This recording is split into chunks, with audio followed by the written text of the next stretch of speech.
Welcome back, everyone, to another episode of the Brew Review. It's a pretty special one. We're here at the third annual Tornado Alley Texas Craft Brew Tasting, and I'm here with Matt Bitsche from Austin, Texas, originally from Wichita Falls.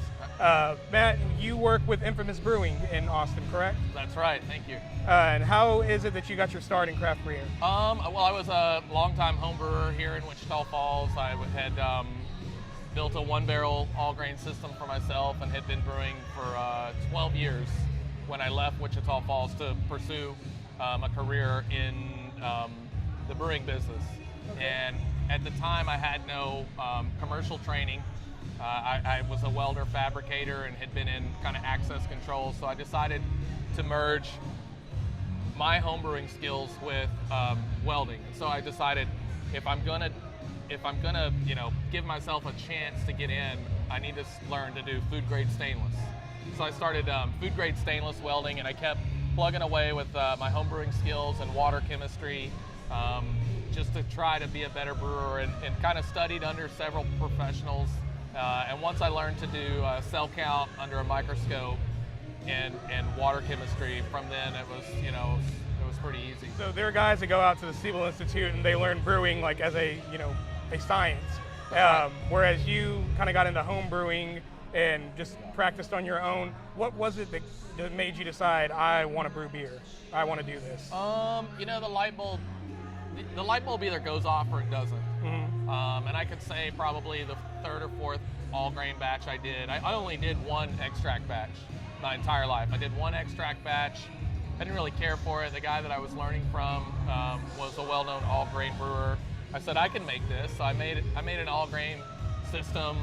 I think I was 22 at the time. And I just knew that, I was always a creative person. I loved the craft. I loved craft beer, which wasn't even really a term at that point in time.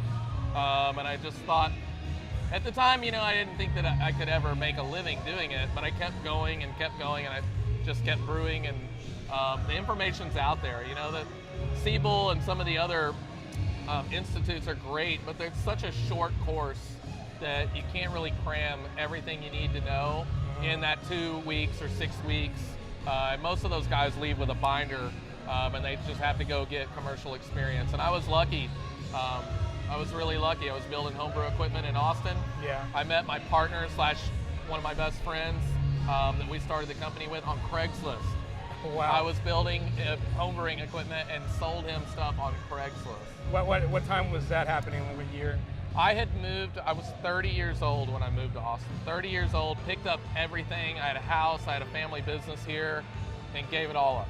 Man. 2 young kids, and just said, you know what, there's more to life. And if I'm gonna go, now's the time. I'm old enough that people will take me serious, and my kids were young enough that I could move. So I just gave it all up and went for it, and moved to Austin.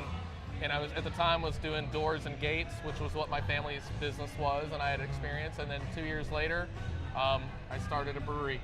That's great. Yep. And then for here in Wichita Falls, we can kind of claim you as our own since you're from here. That's right, yeah. I left Wichita Falls to do that very thing, and 2 years later I did it. And I had a lot of people say, you're crazy. You're crazy for leaving. You're crazy for leaving a family business and putting your house on the market when it was a bad time to sell.